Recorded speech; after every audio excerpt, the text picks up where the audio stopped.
សូមជូនរឿងទូកមច្ចរាជភាគទី8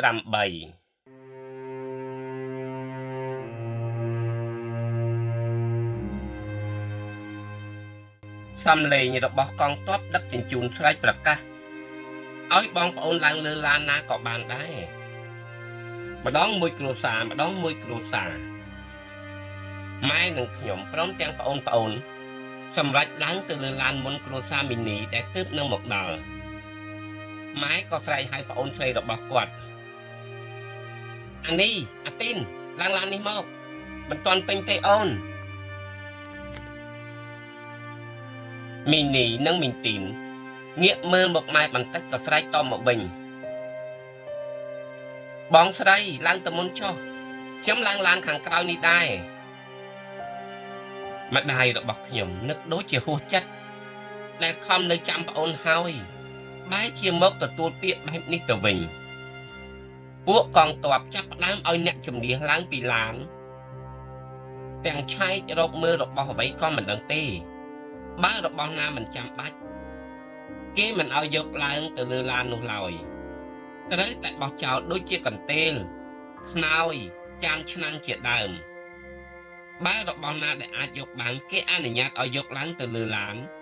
ពិនិត្យម្ដងមួយគ្រួសារម្ដងមួយគ្រួសាររហូតមកដល់គ្រួសារខ្ញុំកងទ័ពក៏ស្រែកសួរមកខ្ញុំថាគ្រួសារមិនអីមានគ្នាប្រហែលអ្នកខ្ញុំឆ្លើយតបទៅវិញយ៉ាងលឿន6នាក់មិត្តបងមានស្អីខ្លះ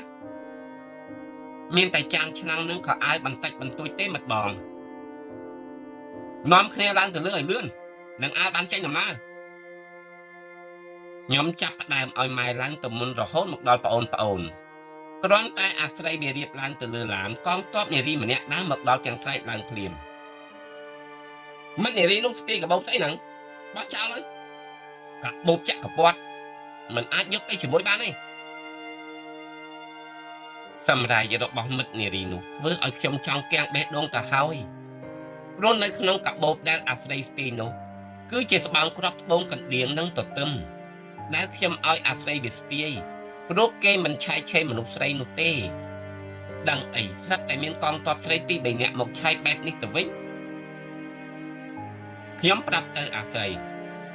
ឡើងទៅអាស្រ័យមិនអីទេអាស្រ័យរៀបឡើងទៅហើយមិត្តនារីនោះមកដូចជាសាហាវណាស់វាមកឆក់កាបូបហើយបើកចាក់ចោលទៅលើថ្នល់រាយពាសពេញម្ដាយខ្ញុំងាកមុខចេញមិនហ៊ានមើលទេហើយវាស្រែកកំហុសទៀតអង្គការមិនឲ្យយកអាដុំថ្មរបៀបជារបស់លេងនេះទៅជាមួយទេឆាប់ឡើងឡានទៅម្ដាយព្រះអើយវានិយាយចេញមកសិតតែជាដុំថ្មគិតទៅពួកនេះពិតជាខួរក្បាលបង្កងមែនដែលមិនដឹងថាជារបស់មានតម្លៃនោះខ្ញុំដេញអាស្រ័យឲ្យឡើងទៅលើឡានរួចទៅខ្ញុំឡើងតាមពីក្រោយគ្រាន់តែគ្រួសារខ្ញុំឡើងផុតមកដល់គ្រួសារផ្សេងទៀតក៏ត្រូវមិត្តនារីនោះទាញឆែកចាប់ចាក់ចោលនៅគ្រឿងមាសពេជ្រជាច្រើនខ្សែនៅរាយទាបប៉ាយពេញផ្លូវ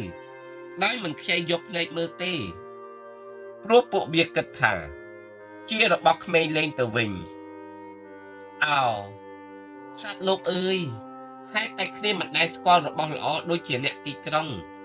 បានជាវាគេត្រូវពង្វក់បានយ៉ាងបែបនេះតើនេះឬជាការដឹកនាំរបស់សង្គមមួយថ្មីនោះក្រុមគ្រួសារខ្ញុំពិតជាមានការសោកស្ដាយណាស់នៅរបស់ដែលមានតម្លៃខំសន្សំមករាប់ឆ្នាំត្រូវពួកខ្មែរក្រហមអស់នេះយកមកចាក់ចោលធ្វើជាល្បែងបែបនេះទៅវិញអាស្រ័យវាអត់ភ័យបន្តិចព្រោះមុននេះខ្លាចគេមិនឲ្យទៅតើតែម៉ែនិយាយលួងលោមបន្តិចទៅវាបាត់ភ័យខ្ញុំនៅអង្គុយលើឡានទាំងទឹកមុខស្រពោនមើលទៅប្រជាជនដទៃទៀតដែលត្រូវគេឆែកចាប់យករបស់ណាដែលមិនត្រូវការចាក់ចោលពីពេញដីមានទាំងលុយដុល្លារលុយរៀលមាសពេជ្រផ្ទាល់ប្រាក់ជាដើមដែលពួកគាត់ខំប្រមូលយកមកជាប់ខ្លួនបានបន្តិចបន្តួចក៏ត្រូវបាត់បង់ក្នុងពេលនេះដែរទាំងនេះគឺជាវិនិស្សកម្មមួយថ្មីទៀតដែលខ្ញុំទើបនឹងដឹងថាទឹកដីកំពុងស្ពឺនេះហើយ ដែលគ្រួសារខ្ញុំត្រូវបានបាត់បង់នៅវត្ថុជាទីស្រឡាញ់បណ្ដាហើយវគ្គទី5ជំរកថ្មីដីរនាមពេលវេលាមួយថ្ងៃហាក់ដូចជាយូរណាស់សម្រាប់ប្រជាជនថ្មីដែលត្រូវជម្លៀសចេញពីភូមិស្រុកមិនចេះឈប់សោះតើទាំងនេះអង្គការចង់សម្លាប់មនុស្សដោយសិលវិធីត្រជាក់នោះមែនទេដោយពាក្យចាស់លោកពោលថាខ្មែរមិនចោលក្បួនយួនមិនចោលពុតអាសៀមសុទ្ធរត់មិនចោលចែចៅគឺពិតជាមិនខុសមែនគឺពាក្យថាអង្គការនេះវាមានជាមនុស្សឬជាអ្វីខ្ញុំទើបនឹងបានដឹងនៅពេលក្រោយតាមរយៈសៀវភៅអង្គការជានរណារបស់លោកស្រីកឹមធីអ៊ុយដែលខ្ញុំបានទទួលសៀវភៅនេះនៅពេលដែលទៅបំពេញកម្មសិក្សាបន្ថែមនៅប្រទេសបារាំងទើបខ្ញុំបានដឹងថាគឺវាពិតដូចជាគំនិតដែលខ្ញុំបានគិតមកនោះវាពុំខុសមែនគិតទៅខ្ញុំមិននឹកស្មានថាហេតុអ្វីបានជារបបនោះគេជំនះប្រជាជនថ្មីដែលគេហៅថាពួក17មេសានេះចេញពីភូមិស្រុកដូចជាសត្វធាតុបែបនេះទៅវិញ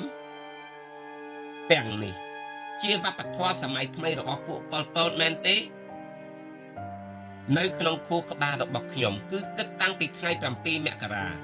1979រហូតមកដល់ពេលបច្ចុប្បន្ន2023នេះទោះបីជាយ៉ាងណាក៏ខ្ញុំត្រូវតែសរសេរពីប្រវត្តិរបស់ក្រុមគ្រួសារខ្ញុំដែលជារឿងពិតនៅក្នុងសម័យ3ឆ្នាំ8ខែ20ថ្ងៃនោះជាដាច់ខាតដើម្បីឲ្យកូនខ្មែរចំនួនក្រោយបានសិក្សាស្រាវជ្រាវបន្ថែមថាទាំងនេះវាជារឿងពិតដែលមិនអាចបំភ្លេចបាននៅក្នុងឆាកជីវិតរបស់ខ្ញុំដែលជាឧត្តមមន្ត្រីចូលនិវត្តន៍ហើយត្រូវតែរៀបចំបទនិពន្ធមួយដែលជារឿងជីវិតពិតរបស់ខ្ញុំដែលបានជួបផ្ទាល់នៅក្នុងរបបប្រល័យពូជសាសន៍ខ្មែរក្រហមនេះដើម្បីទុកឲ្យក្មេងជំនាន់ក្រោយបានដឹងនិងបានយល់ពីការរស់នៅក្នុងរបបដ៏សាហាវព្រៃផ្សៃយងខ្នងនេះពិតជាមិនអាចនឹងបំភ្លេចបានមែនគ្រួសាររបស់ខ្ញុំបានមកសម្ចតនៅក្បែរផ្លូវរទេះភ្លើងដែលមានទឹកបឹងតូចមួយដែលទីនោះគឺពិតជាសម្បូរទៅដោយសត្វឆ្លើងជាច្រើនសូម្បីតែដងទឹកដាក់ធុងក៏វាឡើងមករកើមដែរបើអ្នកខ្លាចពិតជាមិនអាចដងទឹកយកទៅប្រើបាននោះឡើយការពិតពួកយើងមិនចង់សម្រាកនៅទីនេះទេដោយសារតែទិសដៅរបស់អង្គការតម្រូវឲ្យនៅចាំរថភ្លើងមកដឹកទៅមុខទៀតនោះបានជាម្នាក់ត្រូវនៅរងចាំដល់វេនដែលត្រូវឡើងជិះរថភ្លើងជាបន្តទៅមុខទៀតដោយមិនដឹងថាត្រូវបញ្ចប់នៅទីណានោះឡើយម៉ែវ៉ានមានទឹកមុខស្រពោនគាត់មិនបានហូបបាយ2ថ្ងៃមកហើយណាមួយនឹកតូចចិត្តជាមួយនឹងមីងទីនដែលគាត់ធ្វើប្រងើយជាមួយតែក្រុមគ្រួសាររបស់គាត់មិនបានគិតមកដល់ម៉ែថាត្រូវជាបងធ្វើដំណើរមកដល់ទីនេះគឺដើម្បីតែប្អូនស្រីម្នាក់នោះឡើយពេលល្ងាចថ្ងៃរៀបនឹងលិចទៅហើយសំឡេងមួយបានលាន់ឡើងពីខាងក្រោយខ្នងខ្ញុំពេលដែលកំពុងតែដងទឹកយកទៅដាក់ដាំបាយគឺជាសំឡេងដែលខ្ញុំធ្លាប់ស្គាល់ពីមុនរួចមកហើយប្រធមនេះមកជាមួយអ្នកណាដែរចុះអ្នកអីដែរណាមានបានជួបជាមួយគាត់ដែរទេការពិតគាត់គឺជាអ៊ំវ៉ាន់អ្នកបម្រើនៅផ្ទះមីនីរបស់ខ្ញុំទេតាអ៊ំវ៉ាន់មានទឹកមុខស្លាក់មិនដូចកាលដែលគាត់នៅជាមួយនឹងម្ដាយមីងខ្ញុំនោះទេខ្ញុំតបទៅវិញទាំងត្រេកអរអូអ៊ំវ៉ាន់ទេឬបាទអ្នកនៅខាងនោះហើយម៉ែវ៉ាន់ខ្ញុំនៅចិត្តនេះទេសប្បាយចិត្តណាស់ដែលបានជួបអ៊ំចុះអ៊ំត្រូវអង្គការឲ្យនៅចាំឡើងរថភ្លើងទៅមុខទៀតដែរមែនទេចាដូចតែគ្នាទេប្រុសធំអ៊ំមកជាមួយនឹងអាវីកូនស្រីអ៊ំនោះអីហើយរៀបនឹងដងទឹកយកទៅដាំបាយតែឆ្លើងវាច្រើនពេកក៏មិនហ៊ានដួសទើបបានជួបជាមួយនឹងប្រុសធំអីតែម្ដងទៅចុះលោកដាច់ខ្ញុំមើលមុខអ៊ំវ៉ាន់បន្តិចហាមមិនឲ្យគាត់និយាយព្រោះមិនចង់ឲ្យគេដឹងពីប្រវត្តិរបស់ក្រុមគ្រួសារខ្ញុំនោះទេបាទអ៊ំពុកខ្ញុំបែកគ្នាតាំងចេញពីភ្នំពេញមកម្លេះហើយម៉ែគាត់ពិបាកចិត្តរឿងពុកនោះដែរ បាយមិនបានទេអ៊ំអើយតើអ៊ំទៅជួបជាមួយនឹងអ្នកគាត់មានតែ4នាក់នឹងមីងទីនទេអូម៉ាទីនមកជាមួយដែរឬបាទគាត់មកនៅជុំគ្នាតាំងពីនៅជុំស្រុកម្ល៉េះអ៊ំវ៉ាន់ដងទឹកបានហើយខ្ញុំក៏នាំគាត់មកជួបជាមួយនឹងម៉ែវ៉ាន់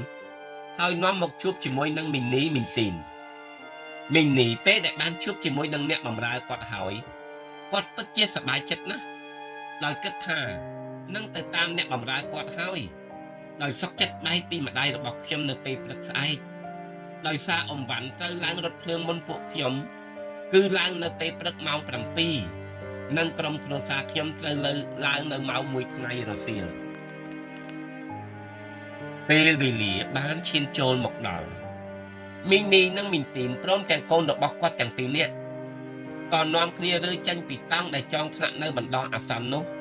ទៅតាមអ៊ំវ៉ាន់ដោយគ្រាន់តែនិយាយប្រាប់ម៉ែបន្តិចថាបងស្រីខ្ញុំទៅតាមឈ្នួលខ្ញុំហើយខ្ញុំទៅមុនហើយណា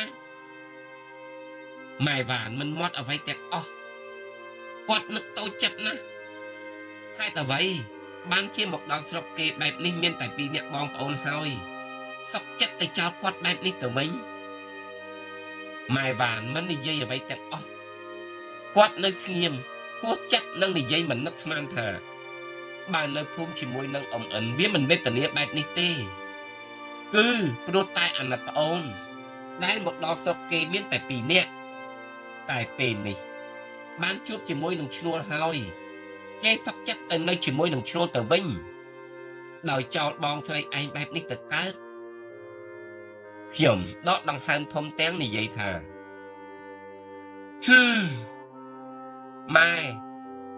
ពិសាបាយទៅកុំគិតច្រើនពេកម៉ែខានហូបបាយ2ថ្ងៃមកហើយនេះសាច់មាន់អ៊ំប្រឡាក់មកឲ្យយើងនៅសល់ខ្លះដែរតែតាកុំគិតពីមីនីធ្វើអីបើគាត់ដាច់ចិត្តទៅចោលម៉ែហើយឲ្យវាតាមដំណើរទៅចុះយើងទៅរស់នៅតែក្រុមគ្រួសារយើងទៅវាបានហើយណាម៉ែអត់មានទឹកមុខស្រពោនណាមួយរបួសវាមិនទាន់បានជាផងវាប្រឹងនិយាយលួងលោមម៉ែឈប់គិតពីមីងទៅម៉ែអើយយើងមានបងប្អូនទាំងម៉ែផងចំនួន6នាក់ដែរយើងធ្វើការឲ្យអង្គការទៅស្លែងបានអង្គមកដាំបាយហូបណាម៉ែមុននេះខ្ញុំឮសូពូមេក្រុមគាត់និយាយថាថ្ងៃត្រង់នេះដល់វេនគ្រួសារយើងនិងអ្នកស្រុកផ្សេងទៀតមានឈ្មោះឡើងប្រទេសភ្លើងហើយម៉ែខ្ញុំឮសូអឥតនិយាយបែបនេះក៏ត្រេកអរសួរវាវិញយ៉ាងលឿនយើងចេញទៅថ្ងៃនឹងពិតមែនឬអត់បាទពិតមែនហើយបងនាងពិតជាដូចសម្ដីរបស់ប្អូនប្រុសខ្ញុំនិយាយមែនមកប្រហែលជា12ជាងទៅហើយសំឡេងកញ្ចាយរថភ្លើងបានមកឈប់កន្លែងដែលប្រជាជនយើងកំពុងតែនាំគ្នាសម្រាកនោះជាមួយនឹងកងទ័ពអាវខ្មៅដែលចុះឡើងសម្លឹងមើលមកក្រុមប្រជាជន17មេសាដែលត្រូវឡើងជិះរថភ្លើងចេញដំណើរបន្តទៅមុខទៀតដែលតាមខ្ញុំស្មានពេលនោះគឺទៅខេត្តបាត់ដំបងនេះតែម្ដងហើយគ្រួសាររបស់ខ្ញុំត្រូវបានកងទ័ព3នាក់ជួយជញ្ជូនអីវ៉ាន់ឡើងទៅលើទូមួយដែលនៅចំកណ្ដាលទូជាច្រើនមើលទៅប្រហែលជាទូលេខ25ហើយពីព្រោះនៅពីក្រោយខ្ញុំមានបាត់លេខ26ក្រោយពីលើកអីវ៉ាន់ដាក់លើទូរថភ្លើងអស់ហើយពួកយើងក៏ឡើងទៅខាងលើដែលមើលទៅមានមនុស្សច្រើនណាស់នៅក្នុងទូនេះមានតាំងពីអ្នកជំងឺស្រែកឈឺចាប់ដោយគ្មានការយកចិត្តទុកដាក់ពីពពួកអាវខ្មៅទាំងនោះឡើយព្រះអើយទូនេះគេសម្រាប់ដឹកជ្រូកដឹកគោក្របីទេតើមិនបានជាយកមនុស្សមកញាត់ឡើងណែនបែបនេះទៅវិញអង្គុយមិនចង់កើតទេព្រះជាម្ចាស់ថ្លៃអើយចាំមែនតែម្ដងហើយនេះអត់មានទឹកមុខស្រពោនងាកមើលទៅម៉ែវ៉ានដែលរកកន្លែងសឹងតែអង្គុយមិនបានផងព្រោះតែវាចង្អៀតពេកណាមួយនៅខាងក្រោយមានស្រីកូនកាត់ចិនម្នាក់រាងកាយស្គមកំព្រឹងដេកស្រែកយំធ្ងរដោយការឈឺចាប់តែម្នាក់មិនបានយកចិត្តទុកដាក់នឹងសម្លេងទាំងនេះទេបើនិយាយឲ្យចំគឺគិតតែពីព្រះអាយុរៀងខ្លួនតែប៉ុណ្ណោះខ្ញុំដើរទៅខាងក្រៅជញ្ជាំងមើលឃើញមានកន្លែងមួយស្រឡះបន្តិចតែហេតុអ្វីបានជាមិនមានអ្នកទៅអង្គុយ ខ្ញុំដើរកាត់មនុស្សស្រីដែលគេងអោបដៃកំប្រោននោះឆ្លងទៅខាងក្រោយនោះព្រះជាម្ចាស់អើយគឺជាលាមកមនុស្សទេតើឡើងដង្កូវរវើកទៅហើយគ្រាន់តែធំក្លិនចង់ក្អួតទៅហើយអញ្ចឹងទេតើបានជាមិនមានអ្នកណាមកអង្គុយនៅត្រង់នេះព្រោះតែមានអាចឡើងខ្មៅកក្រិចជាមួយនឹងដង្កូវរវើកដោយនៅក្បែរនោះយុវជនម្នាក់មានអាយុប្រហែលជាបងខ្ញុំបន្តិចតែប៉ុណ្ណោះដកដង្ហើមផ្ទឹកសឹងតែផុតទៅហើយខ្លួនប្រានប្រឡាក់ទៅដោយលាមកពេញខោហូរទៅទឹកជោកមើលទៅគួរឲ្យសង្វេគណាស់ខ្ញុំពិតជាមានកូនចិត្តមួយអាណិតដល់បងប្រុសម្នាក់នោះណាស់បើតាមមើលមុខមាត់ទៅគឺគាត់មិនមែនជាមនុស្សសាមញ្ញនោះទេប្រហែលជាបញ្ញវន្តមួយរូបនឹងគេដែរហើយនេះតាមការស្មានរបស់ខ្ញុំទេដោយសារតែខ្ញុំជាអ្នកធ្លាប់កសាងធ្វើបុណ្យធ្វើទានក៏ដើរមកកន្លែងម៉ែនឹងប្អូនអង្គុយនោះវិញទាំងទាញបាយច្រកខោអាវរបស់ខ្ញុំទាញយកខោជើងវែងមួយនិងសារ៉ុងថ្មីចេះរបស់ម៉ែចាញ់មកទាំងនិយាយទៅកាន់ម៉ែវ៉ានថាម៉ែនៅខាងក្រោយនោះមានកន្លែងអាចឲ្យគ្រួសារយើងអង្គុយបានស្រួលបន្តិចវាមិនចង្អៀតទេតែវាមានលាមកនៅទីនោះខ្ញុំយកសារ៉ុងនេះទៅជូតចោលហើយជ្រលក់ទឹកលាងសម្អាតបន្តិចទៅយើងពិតជាអាចអង្គុយបានហើយណាម៉ែសារ៉ុងនឹងប្រមាណនេះខ្ញុំយកទៅជូតហើយព្រោះខ្ញុំឮសមាមិត្តនារីម្នាក់នោះនិយាយថានៅម៉ោង1ម៉ោងទៀតឯណោះបានរត់ភ្លើងចេញដំណើរពេលដែលខ្ញុំជូតស្អាតហើយចាំយើងទៅអង្គុយនៅទីនោះវិញណាម៉ែតាមកូនឯងទៅចុះអានាងអត់តាមើលទៅជួយជូតសម្អាតបោកឯងផងទៅក្រែងលោកបានកន្លែងសម្រាប់សំរុំវាមិនប្រជាតិដូចកន្លែងនេះណាកូនបានម៉ែចាំខ្ញុំទៅជួយជូតបងនាងខ្ញុំនិងប្អូនប្រុសខ្ញុំដើរមកខាងក្រោយវិញដោយមានទាំងសារ៉ុងនិងខោជើងវែងមួយផងខ្ញុំសូមបញ្ជាក់ត្រង់នេះបន្តិចបងប្រុសនោះបានជួបជាមួយនឹងខ្ញុំនៅឆ្នាំ1987ពេលដែលខ្ញុំទៅរៀននៅប្រទេសវៀតណាមគាត់ជាកូនកាត់វៀតណាមហើយរស់នៅទីក្រុងហូជីមិញតែដឹងដំណឹងថាគាត់បានស្លាប់បាត់ទៅហើយនៅពេលដែលខ្ញុំទៅដើរលេងនៅទីក្រុងហូជីមិញឆ្នាំ2009ពេលដែលខ្ញុំនឹងអាអត់ដើរមកដល់កន្លែងលាមកនោះហើយក៏ចាប់ផ្ដើមយកសារ៉ុងជូតសម្អាតនិងជ្រលក់ទឹកជូតហើយជូតយ៉ាងស្អាតបន្ទាប់មកទៀតខ្ញុំក៏ជួយសម្អាតខ្លួនឲ្យបងប្រុសម្នាក់នោះហាក់ដូចជាមិនខ្ពើមរអើមអ្វីទេទាំងនេះដោយសារតែកាលខ្ញុំនៅពីតូចលោកប៉ាបានបញ្យល់ប្រាប់ខ្ញុំថាពេលដែលកូនធំឡើងត្រូវទៅរៀនធ្វើជាដុកទ័រទៅព្រោះកូនអាចយល់ច្បាស់ពីរឿងការងារពេទ្យទាំងនេះវាអាចឲ្យកូនបានរុងរឿងណាតែទីបំផុតខ្ញុំមកមានចំណូលចិត្តខាងច្បាប់ជាងទៅវិញរហូតដល់តែខ្ញុំបានរៀនចប់ចេញធ្វើការបាន1ឆ្នាំក៏ត្រូវមកជួបនឹងរឿងហេតុដូរក្រឡាប់ចាក់ប្រទេសបែបនេះទៅក្រោយពេលដែលស្អាតកន្លែងរួចហើយខ្ញុំបានឲ្យអាអិតទៅប្រាប់ម៉ែនិងប្អូនឲ្យរើអីវ៉ាន់មកនៅខាងក្រោយនេះវិញវាស្រឡះជាងកន្លែងមុនដែលម៉ែអាចសម្រាប់បានយ៉ាងស្រួលដែរព្រោះនៅក្នុងទូរថភ្លើងនេះគឺមិនមានអ្នកណាឡើងមកទៀតទេព្រោះវាណែនក្តាន់ដូចជាគេញាត់សត្វជ្រូកទៅហើយប្រហែលជាមកពីផលបុណ្យរបស់ក្រុមគ្រួសារខ្ញុំបានសាងមកហើយបានជាពេលធ្វើដំណើរទៅណាម្ដងតែងតែមានអ្វីមកបណ្ដាលចិត្តដល់គ្រួសាររបស់ខ្ញុំបានជួបរឿងហេតុទាំងនោះអ៊ីចឹងនេះរថភ្លើងចាប់ចេញដំណើរទៅហើយពួកយើងនាំគ្នាចាប់ផ្ដើមហាក់ដូចជាអស់សង្ឃឹមនៅក្នុងជីវិតតែម្ដងអាយបាយម្ហូបដែលនៅសេសសល់កាលពីថ្ងៃត្រង់នោះអូនស្រីខ្ញុំបៀដួលដាក់ចានដៃកញ្ចាស់មួយជាមួយនឹងក្រសាំងបុកនិងកូនត្រីអណ្ដែងអាំងហុចមកឲ្យខ្ញុំបងនាងបាយយើងនៅសល់ច្រើនដែរតម្រាំទៅដល់ចាំយើងដាំថែមទៀតក៏បានដែរព្រោះមើលទៅប្រហែលជាយប់តែដឹងបានទៅពេលភ្លើងនេះវាទៅដល់កន្លែងឈប់នោះបងយកបាយនេះទៅឲ្យបងប្រុសខាងនោះហូបផងទៅមើលទៅគាត់ដូចជាឃ្លានខ្លាំងណាស់ហើយខ្ញុំមានទឹកមុខញឹមតែក្នុងចិត្តគិតថា បងប្អូនរបស់ខ្ញុំវេទនាដល់ថ្នាក់នេះហើយនៅមានសន្តានចិត្តចេះជួយអ្នកដទៃទៀតតើទាំងនេះវាគឺជាការព្រៀនប្រដៅរបស់លោកប៉ាមែនដែរទេដែលបានអប់រំកូនឲ្យធ្វើអំពើល្អបែបនេះបើនិយាយឲ្យចំទៅមកដល់ពេលនេះអាស្រ័យបម្រើការនៅក្នុងក្រសួងកសិកម្មហើយត្រូវវេនចូលនិវត្តន៍នៅឆ្នាំ2023នេះ